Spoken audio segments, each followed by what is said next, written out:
আচ্ছা, প্রধানমন্ত্রী হইতে চেয়েছি, আমরা কি হতে চেয়েছি দেখেন নাই, বলে না? আচ্ছা, আমরা তো প্রধানমন্ত্রী চাইনি, এরকম কোনো সাবজেক্টই ছিল না, আলোচনাই ছিল না। আচ্ছা, যারা এই কথাটা ছড়াইছেন এবং মানুষকে বদ্ধমূল করেছেন, এই কাজটা আমরা করছি। আচ্ছা, বলে যে মিথ্যাটা মানুষের বদ্ধমূল হয়েছে, কিয়ামতের মধ্যে কি জবাব দিবেন? যারা আধুনিক ইসলাম তারা কিয়ামতের চিন্তা করে না, যারা মদিনা ইসলাম পালন করে তারা কিয়ামতের চিন্তা করে। কথাটা বুঝাতে পারছি আপনাদেরকে? কথাটা বুঝাতে পারছি? যারা কিয়ামতের চিন্তা করে ওরা মদিনার পথে আছে।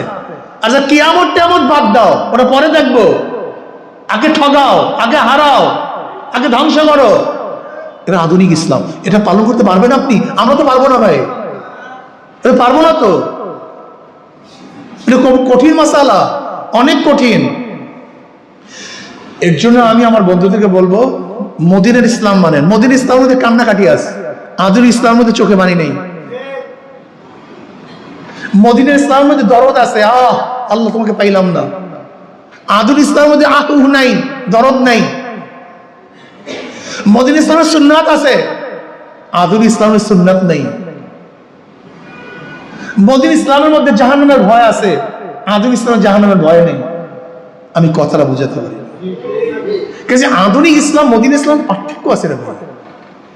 এখন মদিনার ইসলাম নিয়ে তো চলা খুবই কঠিন, অনেক কঠিন। আজকে দেখেন, বরিশালে আমরা যারা ভোট পেয়েছি, ধরেন একটা মেয়েও তো ভোট পেয়েছে, কে ভোট দিয়েছে? কারা ভোট দিয়েছে? আমাকে ভোট দেয় নাই কারা? কেন ভোট দেয় নাই? একদিন চিন্তা করে দেখছেন? একদিন চিন্তা করে দেখছেন যে আমি সমর্থন কাকে করলাম, সাপোর্ট কারে করলাম? আমরা চিন্তা করি না। এর জন্য ভাই, এখানে যারা আছেন, মদিনার ইসলাম যারা পালন করতে চান, তাদেরকে কি করতে হবে? চেষ্টা করতে হবে, সাধনা করতে হবে, ত্যাগ করতে হবে। পেরেশান হওয়া যাবে না, ভেঙে পড়া যাবে না। আমাদের হার বলতে কিচ্ছু নেই।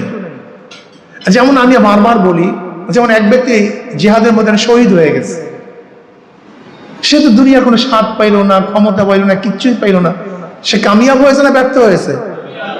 সে তো কিছুই পায় নাই। তার মানে এই দুনিয়া আমাদের কামিয়াবের জায়গা না, আমাদের কামিয়াবের জায়গা হলো আখিরাত। লা আয়েশা ইল্লা আয়েশার আখিরাত, আল্লাহুম্মা ফিল আনসার আল মুহাজিরা। এই দুনিয়ার স্বাদ, এই দুনিয়ার চাকচিক্য, দুনিয়ার ক্ষমতা, এইটা আমাদের মোহনা উদ্দেশ্য না, আমাদের মূল উদ্দেশ্য হলো আখিরাত। তবে হ্যাঁ, এই মদিনার ইসলামকে প্রতিষ্ঠিত করার জন্য আমাদেরকে চেষ্টা করতে হবে। কি করতে হবে ভাই? কি চেষ্টা? প্রত্যেকের মাথার মধ্যে ঢুকান দাওয়াত, প্রত্যেকের মাথার মধ্যে ঢুকান দাওয়াত। আজকে আবুল ভাইয়ের ভাই গেছিল আমাদের চরমনাইতে, রফিক সাহেব, তার ছোট ভাই, ভাইয়ের ছেলে, তার ভাইয়ের ছেলে। আমি তাকে দাওয়াত দিলাম যে ভাই আসেন, আজকে এখানেও দাওয়াত দিয়েছিলাম, আসছি কিনা মনে আর এক জায়গায় যাওয়ার কথা ছিল, যে আসেন একসাথে কাজ করি, ইসলামের পথে থাকি। উদাহরণটা দিলাম। কি উদাহরণ দিলাম?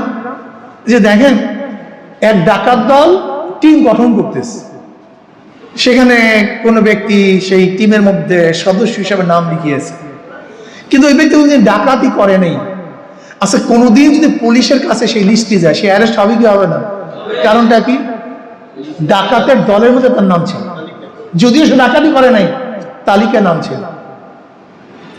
আমি তাকে আরেকটা প্রশ্ন করছি, ধরে নেন একটা মসজিদ বানাবো বা ভালো একটা কাজ করব, সেখানে আপনি নাম লেখাইছেন, কিন্তু আপনি ভালো কাজটা করার সুযোগ পান নাই, সুযোগ পান নাই, হয়তো মারা গেছেন বা কিছু একটা হয়েছে, চলে গেছেন।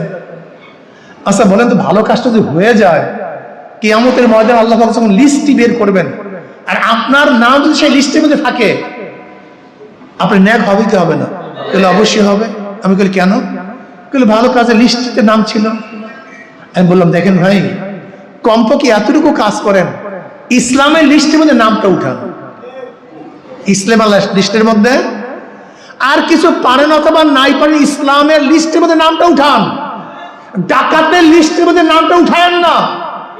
যারা আখিরাতকে বিশ্বাস করি, কিয়ামতের ময়দানে আল্লাহ যখন লিস্টটি বের করবেন, সেকুলারের পক্ষে কে, কমিউনিজমের পক্ষে কে, ডেমোক্রেসির পক্ষে কে, ইসলামের পক্ষে কে, আমার মদিনার ইসলামের পক্ষে কে ছিল।